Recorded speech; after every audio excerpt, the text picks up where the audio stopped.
नमस्कार मित्रांनो, कमळी या मालिकेच्या आजच्या भागात आपण बघूया. कमळी आता आजोबांकडे आलेली असते आणि लांबूनच आजोबा असा आवाज देते. समोर देवीच्या पाया पडते आणि लगेच आजोबांच्या पाया पडते. आजोबा, अन्नपूर्णा आजीनं दिवसभराची जबाबदारी माझ्यावर दिलीये. दिवसभर मी आणि तुम्ही एकत्रच राहणार आहोत. आवडणार ना माझ्यासोबत? आजोबा आता मान हलवतात आणि हो असं म्हणतात कमळीला. कमळी आता विचारते, तिची बाई असती स्वयंपाक करणारी, काही खाल्लंय का आजोबांनी? हो, चहा घेतलाय, आता सूप द्यायला लावलंय. कमळी म्हणते सूप तयार करा, मी देते त्यांना. कमळी म्हणते सूप तयार ठेवा, मी आजोबांना घेऊन येतो. कमळी आता घेऊन चाललेली असते. सूप द्यायचं असतं आजोबांना म्हणून डायनिंग टेबलच्या जवळ. इकडे आता ऋषी कॅन्टीन मध्ये बसलेला असतो आणि कसला विचार करतोय त्याचं त्यालाच माहिती. फार टेन्शन मध्ये असतो ऋषी. म्हणतो 2 ग्लास कुणासाठी आणले चहाचे? साहेबा म्हणतो माझ्यासाठी. अरे तू कधी आलास? कामासाठी बाहेर होता ना? हे काय आत्ताच आलोय की. बंडू शेठ 2 मस्तपैकी तरतरीत अशा मिसळ द्या, कटबीट मारून एक नंबर. आता साहेबांनी ऑर्डर दिली म्हणल्यावर काय, तशी ऑर्डर यायलाच पाहिजे ना. आणि द्यायला कोण? आपला बंडू. बोला, काल जो घरात राडा झालाय त्याबद्दल काय म्हणणं? तुला कळालं? हो, आता कॉलेजला येत होतो तेव्हा प्राजू बेबीने सगळं काय सांगितलंय मला. मग आता मी काय तुला वेगळं सांगू? अरे तू वेगळं सांग असं म्हणतच नाहीये मी. मॅडमला असं काय झालंय की एवढ्या त्या रागराग करताय? काल मॅडम ज्या शब्दात कमळीशी बोलल्या ना ते मला अजिबात आवडलेलं नाहीये. तिरस्कार करणं, राग करणं वेगळं आणि खूप खूप खालच्या लेवलला जाऊन बोलणं हे चुकीचंच. या कोणाचाही इतका इन्सल्ट करायचा कुणालाच अधिकार नाहीये. काय असं वागतंय? आणि रोहितचं वागणं, अरे बापरे, ते तर मला पटतच नाहीये, बिलकुल पटत नाहीये.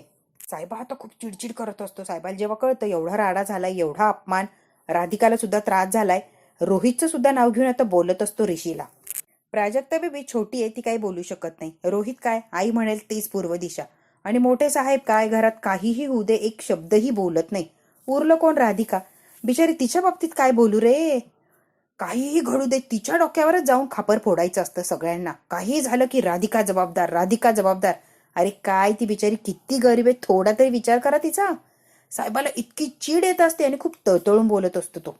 मी पडलो स्टाफला तुमच्या घरात बोलायचा काहीच अधिकार नाहीये. बोलायची तर खूप इच्छा आहे, काहीतरी करायची पण इच्छा आहे, पण स्टाफ असल्यामुळे मोठ्या लोकांच्या समोर मी तरी काय बोलणार? तुला तर चांगलंच माहितीये ऋषी.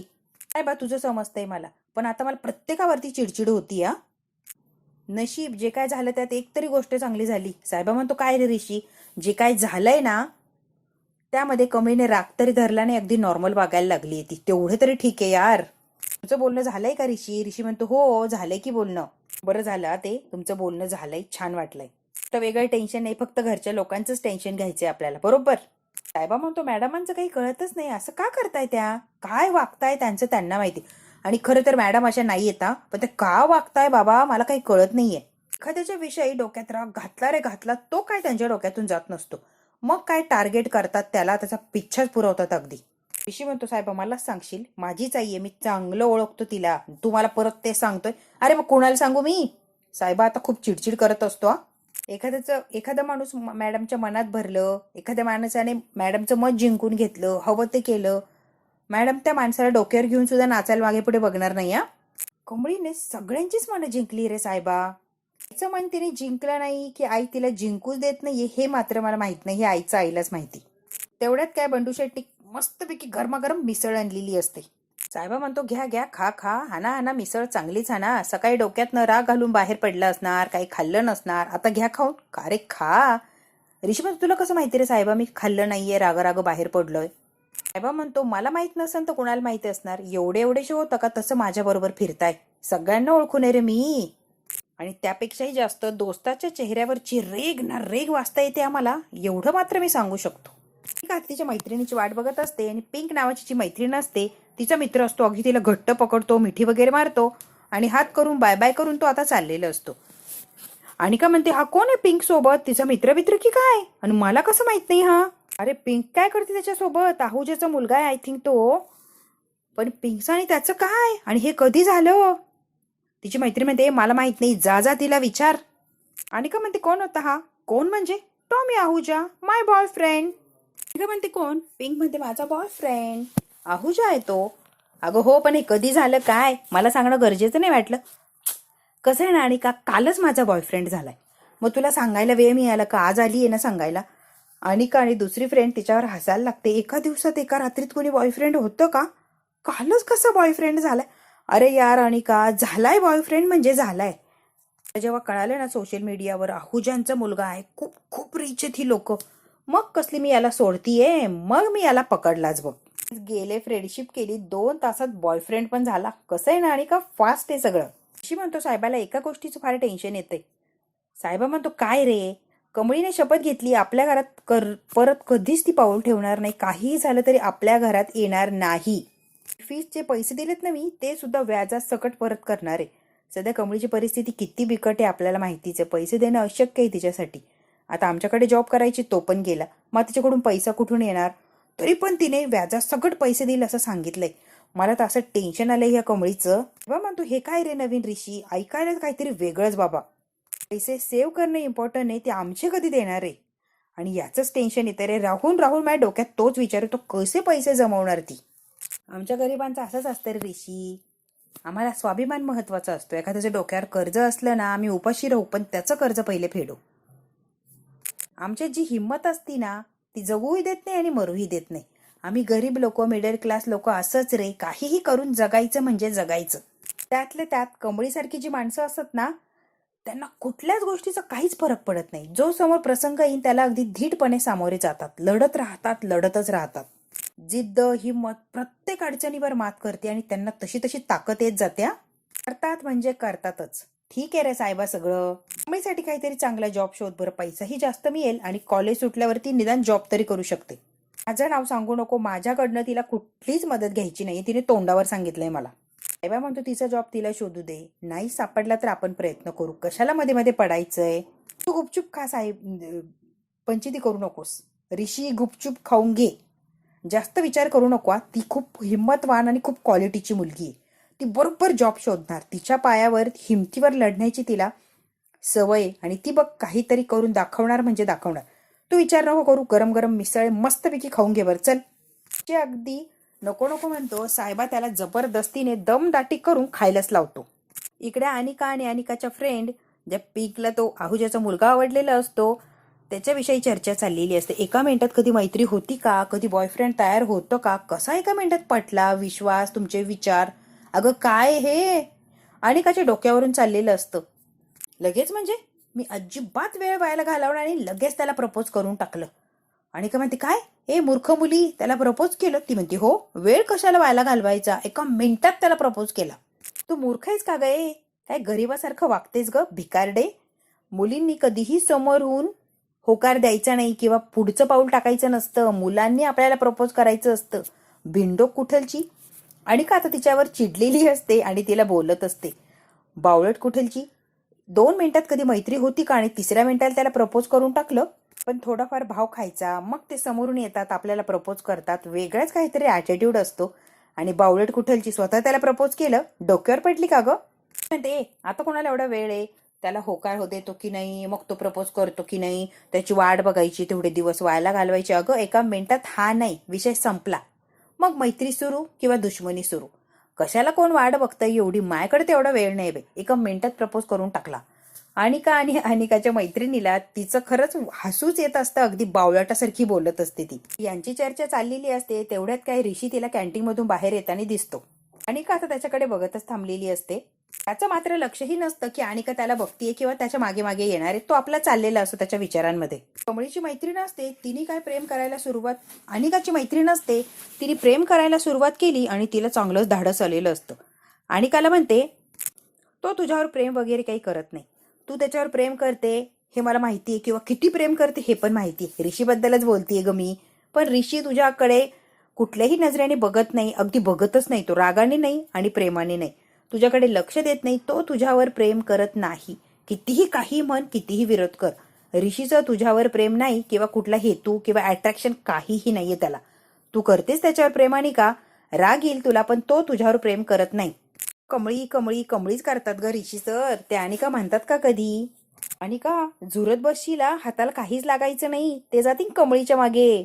का म्हणते उडू नको हा, आत्ताच्या आत्ता आहुजाला कॉल करील, आणि तू काय करतीये, फक्त पैशांसाठी त्याच्या मागे मागे करतीये. एका मिनिटात त्या आहुजाला सांगून टाके ना, प्रेम वगैरे काही करत नाही, उडायचं नाही आणि माझ्या पंचायती करायच्या नाही, एकदम तोंड बंद ठेवायचं. अनिकाने एका मिनिटात तिचं तोंड बंद केलेलं असतं. ती लगेच अनिकाला सॉरी म्हणते. इकडे आता कमळी आजोबांची चांगली सेवा करत असते, काळजी घेत असते, मस्तपैकी त्यांना सूप पाजत असते. कमळी आता बाबांना सूप पाजत असते. तेवढ्यात काय रागिनी बघते आणि रागिनीने कमळीला बघितल्यावर काय अगदी तरा तरा तरा तिच्या समोरून उभी राहते. कमळी, आणि इथे काय आली? हिचा काय संबंध आहे? जरा जाबच विचारते. ए, इथे कशी आली तू आणि काय काम? तुला माहित नाहीये का तुझी आजी इथे नाहीये? अहो, आजींनीच मला सांगितलंय मॅम की बाबांची जरा एक दिवस काळजी घे, म्हणून मी आली आजच्या दिवसापुरती त्यांची काळजी घ्यायला. त्यांची काळजी घ्यायला मी समर्थ आहे, बाबांची काळजी नको करू तू. मी इथे असताना आईने तुला सांगितलंच कसं, तोच प्रश्न पडलाय. कमळी म्हणते ते मला माहित नाही, मला सांगितलं मी आलो, ते तुमचं तुम्ही बघा. तुम्ही आजीला फोन लावून विचारून घेता का? गिनी म्हणते म्हातारीला काय विचारू, विचारायला गेलं की मला शिवाय घालेल. असू दे, काय करायचंय विचारपूस करून. ठीक आहे, आईने तुला सांगितलं असेल त्याबद्दल वादच नाही, पण बाबांची काळजी घ्यायला मी समर्थ आहे. कळालं? कसं आहे ना कमळी, या घरची सून मी, त्यामुळे माझी जबाबदारी ना माझ्या सासू सासऱ्यांना काय हवं नको काय सगळं काही बघणं. बरोबर आहे का?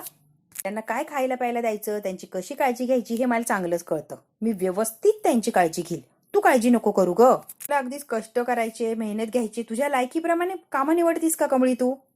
पाय दाबणं, मालिश करणं ही कामं तू कर, तुझ्या लायकीची कमळी ती. रागीने आता कमळीला ढकलून देते आणि स्वतः सूपची वाटी हातात घेतलेली असते आणि सूप देण्याचा प्रयत्न करते. बाबा तोंड उघडा. बाबा तोंडच उघडत नाही. रागिनी इतक्या वेळा बाबांना म्हणते, बाबा काय तयारच नसतात तिच्या हाताने सूप प्यायला. रागिनी आता दमच देते जरा. तोंड उघडा म्हटलं की तोंड उघडायचं, कळत नाही का बोललेलं? अगदी दमदाटी करून जबरदस्ती करून ती सूप प्यायला लावत असते. हळूहळू त्यासनी ठसका लागेल. रागिनी म्हणते काही होत नाहीये, नको शहाणपणी शिकू. रागिनी आता मोठा इश्यू केलेला असतो की कमळी बाबांना सूप पाजतीये. बाबांना सूपच पाजायचं होतं तर मला बोलवायचं की, स्वतः लागली शहाणपणा करायला. काय ग मध्ये मध्ये मध्ये सारखी सगळ्यांच्या पुढे असती. गेल्या लोकांना यायची आणि इथे मदत करायची काही गरज नाहीये. ती पूर्ण स्टाफवर आता ओरडत असते. या घरातली सून मी आणि तुमची मालकीन सुद्धा. लक्षात ठेवायचा, काही असलं तर मला विचारायचं आणि मग निर्णय घ्यायचा. तर रागिनीने राग खूप जोरात असं सूप पाजलेलं असतं की बाबांना लगेच ठसका जातो. पाणी आण, पाणी आण. म्हणते अहो हळूहळू म्हणलं ना तुम्ही, जरा हळूहळू. आता पाणी प्यायला देते, पाठ त्यांची चोळते, वर बघा वर बघा, खूप काळजी घेत असते. रागीने पटपट पटपट सूप पाजते आणि लगेच त्यांना ठसका लागायला लागलेला असतो. तरी कमळीने आधी सांगितलेलं असतं की जपू ना, त्यांना ठसका लागेल. काय लागत नाहीये ठसका असं म्हणून तिने शेवटी ठसकाच लावलेला असतो त्यांना. कमळी म्हणते मी म्हटले होते ना ठसका लागल. ए, तू शिकू नको मला, तुझी लायकी काय ग, मला शिकवायला लागलीये. म्हणते तसं नाहीये, त्यांची तब्येत बघा की. ए, गावछाप कमळी, अक्कल शिकू नको मला, एकदम शांत बसायचं. त्यांना काय कसं भरवायचं याची अक्कल मला आहे, तू अक्कल द्यायची गरज नाहीये. रागिनी म्हणते आत्ताची पोरगी घरातल्या मोलकरणी समोर माझी इज्जत काढायला लागलीये. नॉनसेन्स. आज तुला अशी अद्दल घडवणार ना की आयुष्यभर तुझ्या लक्षात राहणार. बघ तुझं असं माझच जिरवते. मनातल्या मनात आता रागिनी हे विचार करत असते. परत माझ्या नादाला तू लागणारच नाही, हिम्मतच करणार नाही बघ. कमळीने आता आजोबांना सूप वगैरे पाजलेलं असतं आणि आता बेडरूम मध्ये घेऊन आलेली असते. मस्तपैकी पुस्तक वाचून दाखवतो तुम्हासनी. कमळी म्हणते आजोबा कोणतं पुस्तक वाचून दाखवू, तुम्ही सांगा तुमच्या आवडीचं, मग ते आपण वाचू, म्हणजे तुम्हाला आनंद मिळेल. आजोबा तिला पुस्तक वाचू नको असं सांगतात. ते कपाट उघड आणि त्या कपाटातून एक वस्तू शोध. कमळी आता फाईल वगैरे बरंच काय दाखवते. हे आणू का ते आणू का, आता प्रत्येकाला आजोबा नाहीच म्हणतात. मग शेवटी अल्बम असतो. कमळी म्हणते हे अल्बम आणू का मी? आजोबा म्हणतात हो अल्बम आण. आता आजोबांना अल्बम दाखवायचा असतो आणि अल्बम मधला महत्वाचे फोटो असतात ते कमळीला दाखवायचे असतात. म्हणून तिला म्हणतात की अल्बमच आण, अल्बमच बघूया आपण. मी आता अल्बम बघायला सुरुवात करते. हे कोण ते कोण सगळी चौकशी करत असते. सरू आणि राजनच्या लग्नाचा फोटो असतो तो सुद्धा त्या अल्बम मधून खाली पडतो आणि अल्बमच्या खालीच पडलेला असतो. अगदी अल्बम उचलला की लगेच तो फोटो दिसणार असं काय तो फोटो पडलेला असतो. रागिनी आता कामिनीला फोन लावत असते. कामिनीकडून काहीतरी सल्ला घ्यायचा. या कमळीचं करायचं तरी काय. तिकडून रागिनीचं महत्वाचं काम चाललेलं असतं. सारखा ती फोन कट करत असते. इतकं महत्वाचं बोलायचंय मला हिच्याशी आणि ही का फोन कट करत असेल. रागिनीला सुद्धा कामिनीचा खूप राग येतो आणि चिडचिड करते. आता मला गरज आहे हिच्या सल्ल्याची, तर ही फोन का उचलत नाहीये आई. कामिनी आता एक चरण सोबत मीटिंग करायला आलेली असते. चरणने तिला अर्जंट बोलून घेतलेलं असतं. कामिनी म्हणते काय रे चरण, सापडली का ती बाई, एवढ्या अर्जंट काय बोलवलं? लागला तीच शोध. अहो मॅडम थांबा, चहा तर पिऊ द्या की, एवढे काय प्रश्न विचारताय. ए चरण, पसारा लावू नको.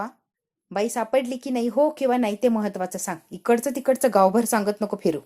अजून मला सापडली नाही. कामिनी म्हणते मग कशा डोंबल्याला बोलवलं का इथं? चरण म्हणतो मॅडम कसं आहे ना, जरा ऐकून घ्या, थंड डोक्याने ऐका. गल्लोगल्ली शोधायचंय तिला. इकडे तिकडे फेरफटका मारायचा. खर्च तर होणारच ना, आणि खर्च म्हणला की तुम्हाला माहितीये काय रे, सारखी मूर्ख बिंडोक म्हणतीये. बिनडोक नाही आणि मूर्खता अजिबात नाहीये तू. पैसे उकळायला निघलाय माझ्याकडून. पैशासाठी एवढ्या लांब फोन करून बोलवलं, लाज नाही वाटली का रे बिनडोक? पळून चालले होते का रे मी? मूर्ख मुला. कामिनीचा फोन असतो आणि कामिनी फोन उचलते पटकन आणि रागिनी म्हणते, अगं आई माझ्यावर काय चिडतीयस तू? तिकडचा राग माझ्यावर कशाला काढतीये?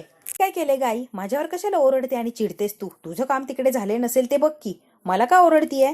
अर्जंट काम आहे, महत्वाचं काम आहे म्हणून तुला कॉल केलाय मी. कमळी आली घरी माझ्या सासऱ्यांची काळजी घ्यायला अगदी दिवसभर. आईने सांगितलंय दिवसभर इथे थांबायचं आजोबांच्या जवळ आणि काळजी घ्यायची. काल त्याने डायनिंग टेबलवर तुझ्या समोर सांगितलं ना की बाबांची काळजी घे. इन्सल्ट करायला बोलवली का ती कमळी? तूच सांग आई मला. कामिनी म्हणजे तू कशाला गप्प बसली? द्यायचं की तिला हाताला धरून धक्के मारून बाहेर? तुझं घर आहे, तू मालकीने, तुझा सासरा आहे, दे तिला धक्के मारून बाहेर. आता या दोघींचं जे बोल नाही ते चरण बारीक लक्ष देऊन ऐकत असतो. तिला कसं बाहेर काढू ग? म्हातारीची ऑर्डर आहे ना, म्हातारी येऊन मला बोलणार. तिला टेरेसवर ने आणि ढकलून दे खाली, म्हणजे काम मिटेल. आई काही पण काय सांगते ग? काय गे रागिनी, तुमचे प्रॉब्लेम सॉल्व्ह करताना माझ्या नाकी नव येते बघ. तुझ्या पद्धतीने हँडल कर तिला आणि पुन्हा फोन करू नका, महत्वाची मीटिंग चालू आहे माझी. रागिनी, मला वाटलं तर मी तुला फोन करेल, तू करू नको, आता फोन ठेव. कामिनीने भरपूर असे पैसे आणलेले असतात आणि पैसे काढून डायरेक्ट आता चरणच्या हातात देते. घे पैसे. चरण, पैसे ज्या कामासाठी घेतोय ते काम झालंच पाहिजे, नाहीतर कामिनीशी गाठेल, लक्षात ठेवायचं. नाहीतर दिलेले पैसे वसूल कसे करायचे यासाठी माझ्याकडे खूप मार्ग आहेत. चरण, सगळे मार्ग दाखवीन तुला. एक नंबरचा गुंड आणि फ्रॉड असा चरण असतो आणि त्याच्या नादी लागलेली असते ही कामिनी. मॅडम टेन्शन घेऊ नका, त्या बाईला शोधणार म्हणजे शोधणार, शब्द आहे आपला.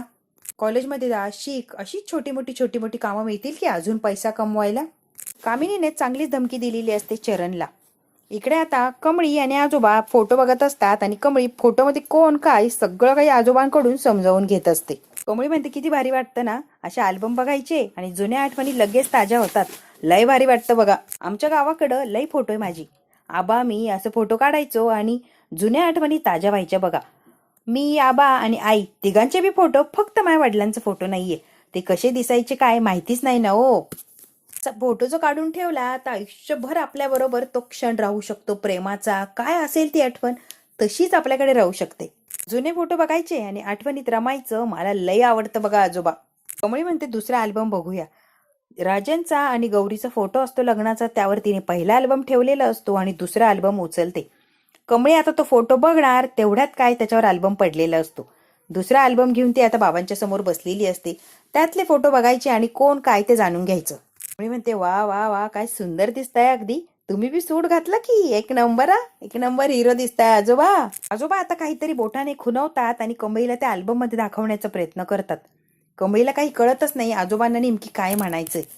आता मित्रांनो, आजोबा एवढं जीव तोडून कमळीला सांगण्याचा प्रयत्न करताय त्या अल्बम मध्ये बघून बघूया कमळीला कळतंय का की राजानच तिचा वडील आहे म्हणून. आणि हे जेव्हा सत्य तिच्या समोर येईल तेव्हा कमळीची काय अवस्था होईल. मित्रांनो, हे जर बघायचं असेल तर बघायला लागणार उद्याचा भाग. हा भाग इथेच संपला. व्हिडिओ आवडल्यास लाईक, शेअर, सबस्क्राईब नक्की करा. धन्यवाद.